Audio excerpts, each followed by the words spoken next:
Hai guys, balik lagi di Comeback Cerita.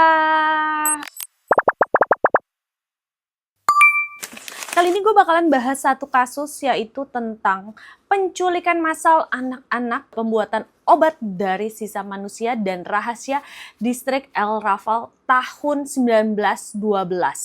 Nah, untuk judulnya di sini adalah Sang Penyulap Nyawa, yaitu Misteri Vampir Barcelona dan Ramuan Darah El Raval. Dan sebelum mulai, kalian boleh banget subscribe YouTube Comeback ya guys. Jangan lupa buat di like, terus juga di komen-komen, di share juga ya guys. Oke, kita langsung aja ya, mulai ceritanya guys. Bayangkan nih ya, Barcelona pada Februari 1912. Di sini nih, Barcelona nih sedang bertumbuh pesat. Tapi di balik kemegahan arsitektur Gaudi ya, ada sebuah distrik bernama El Raval yang kumuh, gelap, dan penuh rahasia. Nah, di sana tuh ada seorang gadis kecil berusia 7 tahun bernama Teresita Guitart sedang bermain di depan rumahnya sebelum tiba-tiba menghilang tanpa jejak. Biasanya penculikan anak di pemukiman kumuh dianggap sebagai angin lalu oleh polisi. Tapi kali ini berbeda guys, di mana seorang tetangga melihat Teresita dibawa oleh seorang wanita yang berpakaian serba hitam dengan kerudung besar. Wanita itu dikenal sebagai Enriqueta Martí ya, dan di mata warga, Enriqueta adalah seorang pengemis, terkadang dukun dan terkadang pelacur. Nah, dia adalah sosok yang tidak dipedulikan siapapun.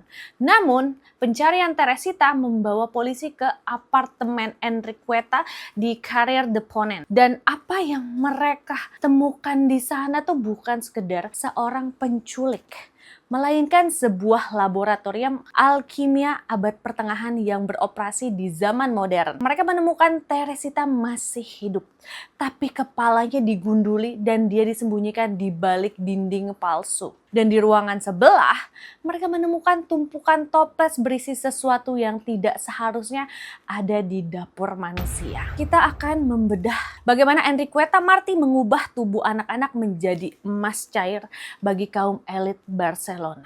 Mari masuk ke aspek teknis penemuan polisi yang sangat tebal ya guys ya. Apartemen Enriqueta ya adalah sebuah labirin horor dan polisi menemukan 2 anak lainnya yang disekap.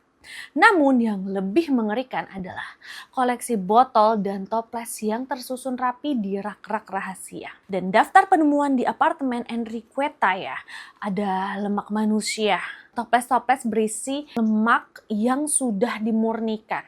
Dan di sini Enriqueta ya menyebutnya sebagai minyak ajaib untuk menyembuhkan TBC.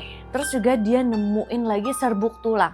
Jadi tulang-tulang anak kecil yang sudah ditumbuk halus dicampur dengan berbagai tanaman herbal langka. Terus juga ditemukan darah kering.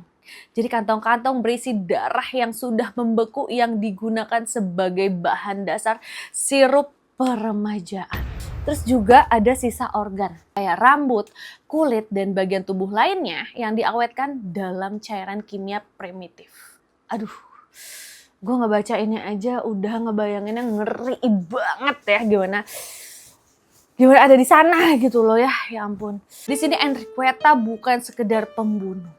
Dia adalah seorang apoteker pasar gelap dan dia tahu bahwa di awal abad ke-20 penyakit TBC adalah vonis mati. Dan banyak orang kaya yang putus asa akan melakukan apa saja untuk sembuh. Dan Enriqueta memanfaatkan kepercayaan kuno bahwa lemak dan darah anak-anak yang murni memiliki kekuatan penyembuhan yang absolut. Di sini dia mengolah tubuh korbannya menjadi salep, ramuan, dan bedak kecantikan yang dijual dengan harga selangit. Secara teknis ya, dia mengoperasikan industri kosmetik darah di tengah kemiskinan Barcelona.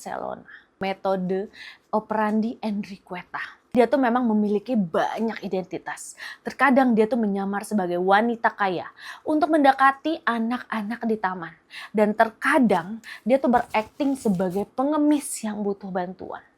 Dia memiliki asisten bernama Petra yang sebenarnya adalah identitas palsu yang dia ciptakan untuk membingungkan polisi. Dan naskah penyelidikan menyebutkan bahwa Enriqueta ya memiliki daftar nama anak-anak dari keluarga miskin yang tidak akan dicari oleh siapapun.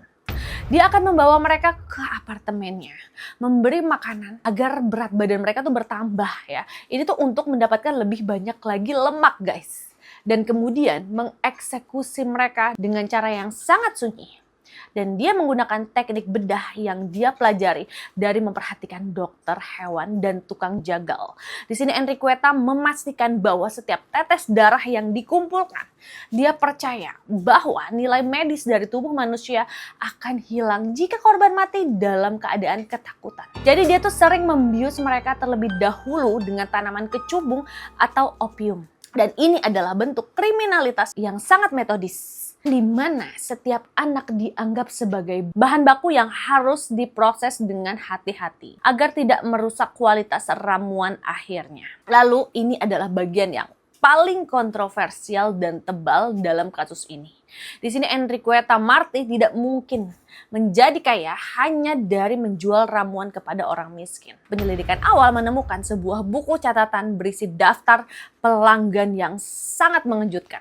Dan nama-nama yang tercantum di sana adalah para politisi, pengusaha kaya, dan anggota keluarga bangsawan di Barcelona. Jadi mereka adalah vampir yang sebenarnya.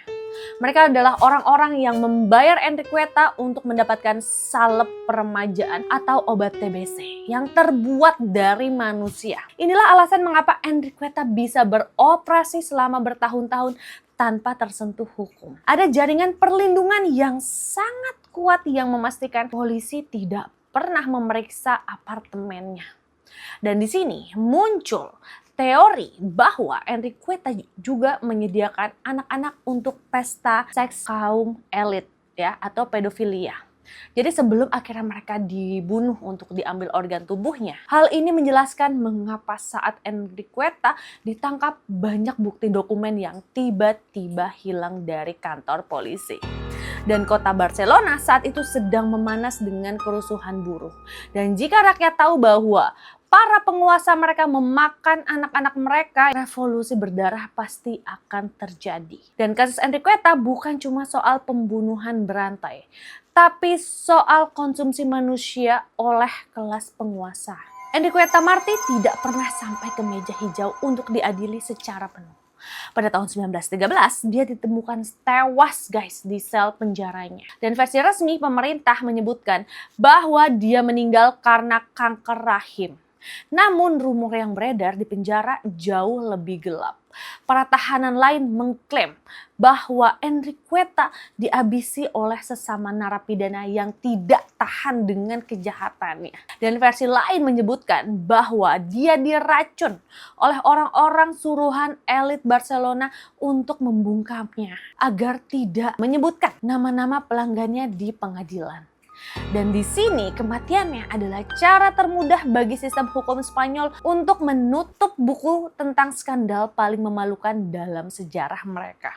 Dan setelah kematiannya, apartemen dihancurkan dan distrik El Raval mencoba melupakan namanya. Namun legenda vampir Barcelona tetap hidup sebagai dongeng pengantar tidur yang menakutkan bagi anak-anak di sana. Jangan keluar malam-malam atau Enriqueta akan membawamu untuk dijadikan nyenyak. Nah, di sini secara teknis ya, kebenaran tentang berapa banyak anak yang dia bunuh dan siapa aja yang memakan mereka terkubur bersama Enriqueta di liang lahatnya. Jadi di sini kasus Enriqueta Marti adalah potret mengerikan tentang apa yang terjadi ketika kemiskinan ekstrim bertemu dengan dekadensi moral kelas atas.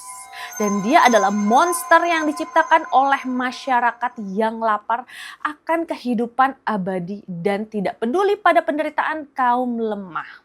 Enriqueta mungkin telah mati tapi bayangannya tetap menghantui setiap sudut gelap di Barcelona. Dan dia mengingatkan kita bahwa kejahatan yang paling mengerikan bukan selalu yang dilakukan dengan amarah, tapi yang dilakukan sebagai sebuah bisnis yang tenang dan terencana. Dunia medis pun telah berkembang jauh sejak saat itu. Tapi sifat dasar manusia yang ingin bertahan hidup dengan mengorbankan orang lain tetap menjadi ancaman yang nyata. Gue Kamek, Terima kasih sudah menonton video ini ya. Dan kita sudah membedah sejarah klub vampir Barcelona ini. Jadi tetaplah waspada terhadap apa yang kalian percayai. Hargai keselamatan orang-orang di sekitar kalian dan ingatlah bahwa terkadang predator yang paling berbahaya adalah mereka yang menyediakan solusi instan untuk ketakutan terbesar kita. Oke guys, jangan lupa buat subscribe YouTube Kamek, di like, di komen-komen. Sampai ketemu di Kamek Cerita episode berikutnya. Bye guys, rekomendasi Kamek nggak pernah salah.